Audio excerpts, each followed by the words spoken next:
My name's Dean. Let's talk crypto. This is where you subscribe for daily Bitcoin updates and technical analysis. We track the price of Bitcoin as a proxy for the cryptocurrency markets at large. Today is November 16th, 2021, and Bitcoin is looking very bearish. All right. First things first, welcome. Welcome to the new subscribers. Please note that we will be doing a live stream today, November 16th at 5:45 p.m. Eastern Standard Time. So I'll see you guys there. We're going to talk about Bitcoin, obviously, and perhaps some alts, whatever you request. All right, let's get into it. So yesterday we left off in saying that Bitcoin was going to still targeting 55,000, right? And that target we had acquired from the 1618 extension of this one wave, okay? So let's just do that really quickly. For those of you who may have missed this in previous episodes, we simply did this Fibonacci extension of this downwards move as well as this retrace, right? And it gives us 55,000 right here, the 1618. That's a conservative estimate. It can go anywhere between 55 and 53, pretty much, right? The 1618 and the 2. Hey, that's likely, right? Obviously, it can go wherever it wants, but those are the likely targets. So this is why we've been saying 55 is a likely target for this third wave down, which I believe we're finally in. All right. Remember, the third wave is the most impulsive, and it's usually the longest Elliott wave. Now, I see a lot of people trying to long bounces here, right? Yesterday, the video title was 62,000 imminent. That doesn't necessarily mean that even if we do have some sort of support, some semblance of support at 62,000, that doesn't necessarily mean we're going to bounce off 62,000, right? High time frame, we completely ignored this 100 or this 55 EMA, just completely sliced right through it. This point of control was pretty much not really respected. Point of control basically designates, it's from this VPVR indicator, the aggregate volume of sort of buys and sells, where the buys and sells were the highest. That's basically what this is showing you. And here you see all of this activity. This should have been strong support for Bitcoin if we were bullish. Okay, and that brings me to my next point, which I'm going to get into in a bit. But basically, we should have found support here and had a strong bounce here, given all of this activity, right? Hours and hours and hours of buyers and sellers trading this level, but we went right through it. That just shows you the market's telling you a story. The market's telling you that it's overbought, and it's been overbought, and it's ready to correct, okay? That's what it's telling you. So 4-hourly time frame, we're not even respecting these levels. So even though I said 62 was a support, why? Because there's a volume node right here. You see this bed. I basically saw this and I thought, okay, you're going to get some sort of reaction. And on the smaller time frames, we did get some sort of reaction at 62, but not tradable, right? Not tradable because this bounce didn't result in anything large, any large moves to the upside, okay? And one thing I want to mention for my traders, a lot of you all who follow this channel, who subscribe, are traders, right? And you're looking, as you should, for competent opinions, competent perspectives on what Bitcoin's doing, what price action, is looking like, right? One thing I would suggest, one great tip that has helped me a lot and could help people save tons of money, because I was on Twitter yesterday and I saw 5, 6, 7-figure accounts longing this. All right, let's go back to our 4-hourly time frame. 5, 6, 7-figure accounts longing these regions with leverage, okay? Why is that a bad idea? It's because one thing, it doesn't matter how good you are, how great your analysis is. One thing that is not on your side is timing. So when something's going to happen exactly, I know a lot of people ask, hey, when this, when that? That's very difficult to say. You can approximate, but to put money on something happening at this point in that time is a losing bet. More often than not, you're going to lose. That's not a good winning strategy if you're, looking to be profitable in trading.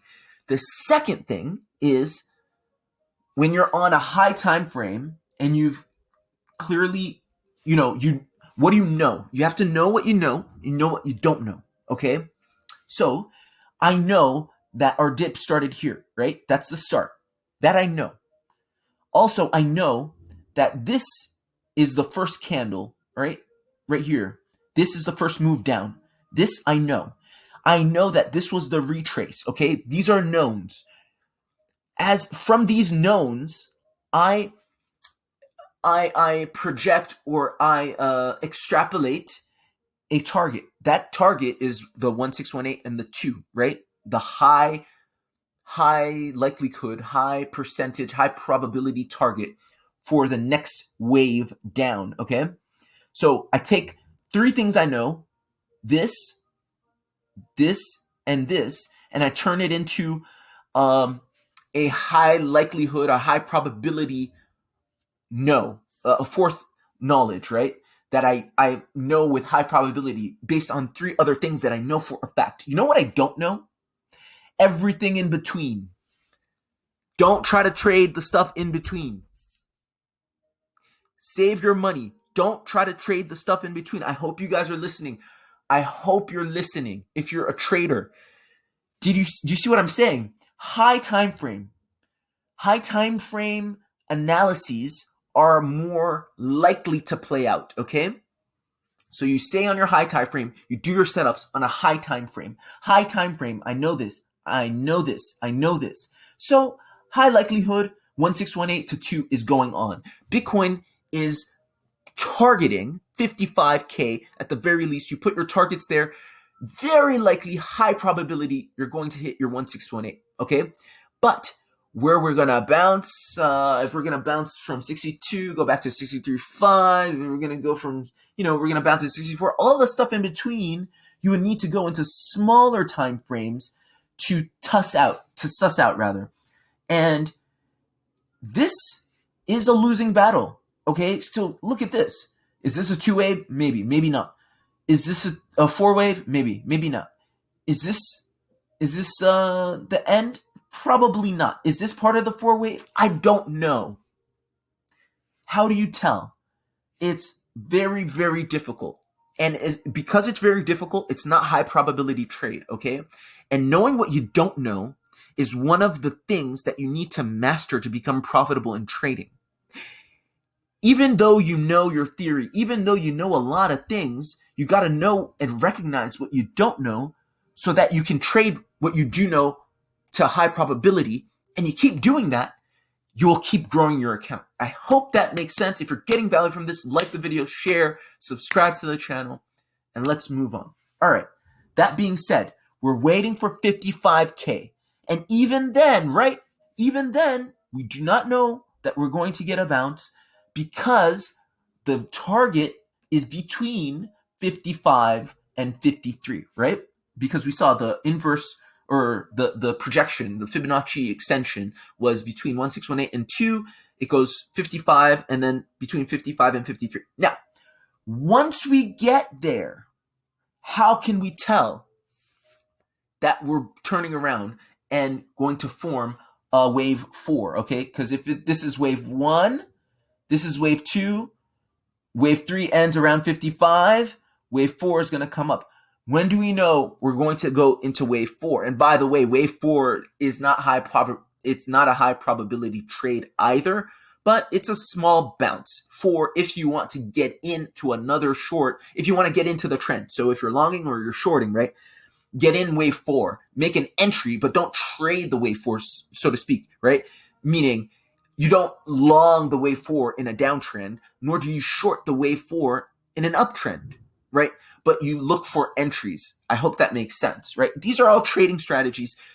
so that you can be profitable. That's the name of the game. Winning one trade and then losing 5, it ain't it, right? So where do we know? How can we tell a bounce? And we'll look at this further, but I want to talk about this in advance, because if it happens before tomorrow, then you know. Before the live stream or after the live stream, then you know.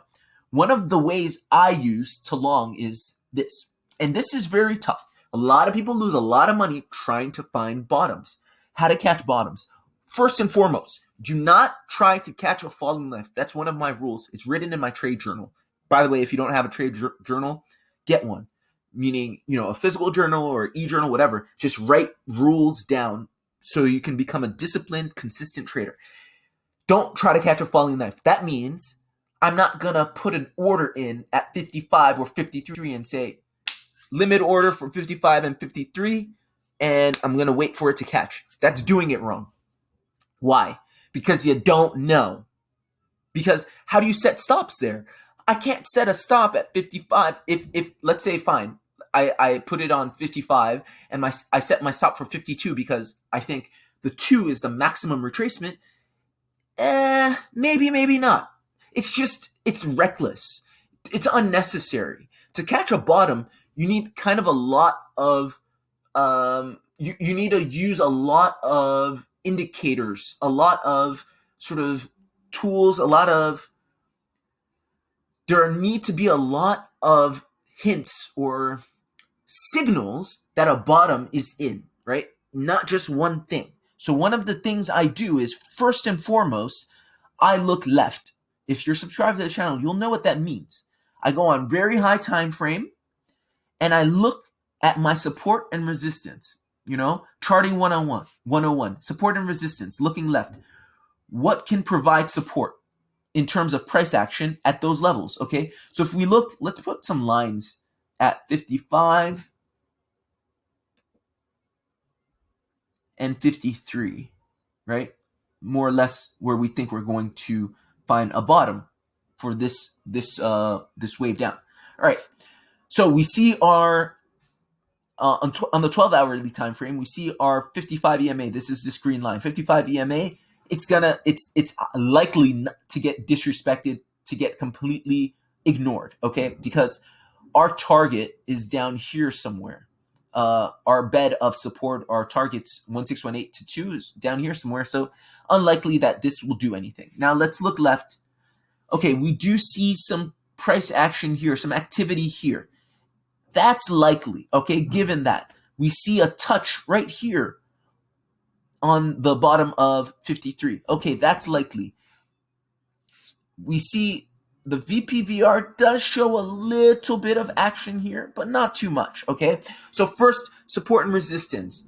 Secondly, we want to let it play out. Don't think that you need to FOMO into a reversal. Reversals take time, especially on high time frames. It's not going to bounce in 5 seconds. That's not how it works. Not for high time frame reversals, okay? For large moves. For large moves, you're going to get something akin to an accumulation pattern, kind of like a Wyckoff accumulation pattern, where usually it looks like, I'm going to draw it out really quickly. You go down, go up for an A wave, then back down for a B wave, and then back down again, and then finally go back up. You're going to see usually 3 touches on every time frame, okay? Whatever time frame you're looking at, you're going to see 3 touches. And that's going to take some time. So usually I like to get in, not either here or here. I like to get in here or here. So A wave, B wave comes down. Sometimes this comes down even further than that, but sometimes it doesn't. But I like to get in here. And that is one way you can tell reversals. And you can see that if you backtest in price action. Okay, I'm not going to make the video too long, but just if you want to see reversals, just look at price action. It's there for you if you want to do your study, okay? You can see it very quickly. We're on the 12-hourly time frame, but you can see something similar here. You can see something similar here, right? Reversals have an anatomy, right? Study your charts and you'll see it. So this is what I'm looking for. I'm looking for support on just in price action, I'm going to look in the VPVR to see on a high time frame if there's any support, right? Let's go back to the 4-hourly time frame, see if the VPVR is showing any support. Yeah, a little bit in this region. But I'm going to wait for price action to kind of calm down. I'm going to look at stochastic RSI. I'm going to use all the indicators I possibly can. I'm going to turn on my vital algo indicator. And I'm saying this to mean trying to catch a bottom is challenging. Do not get cocky. Do not grow overconfident, because here you can see a lot of people, you can see it in the price action too, a lot of people try to long this. A lot of people try to long this. A lot of people try to long this. A lot of people are actively trying to long this, right? Be very careful, all right? Lastly, my vital algo indicator on the 4-hourly time frame is showing a supply box here. Supply box, basically that there's a buying demand. I don't necessarily, if I'm making serious moves, I'm not going to rely on an indicator too much. I'm going to turn it on to see if it's giving me any kind of confluence. But yeah, see, there's a high activity expected box here, which means that it's likely that a reversal come within this range that we've calculated. So that's pretty much what I think for Bitcoin. I believe that we will get our bounce between 53 and 55K, and that bounce is likely to give us our 4-wave. And let's turn this indicator off real quick. And if you know Elliott wave theory, wave 4 retraces. Let's just draw it out really quickly so we can show everyone. So it's going to go something like this, likely to go something like this.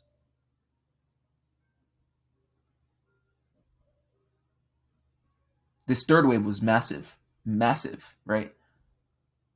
Likely to go something like this, okay?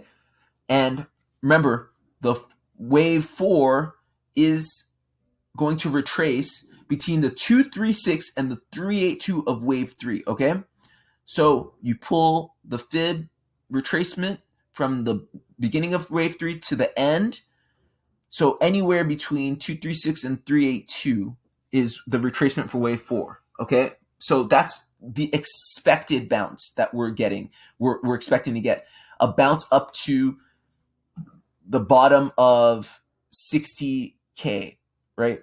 The bottom of this support region of 60K. And 60K, that makes sense, right? Because 60K for a long time was staunch resistance and for a long time became good support. So that now that we go under it is going to become staunch resistance.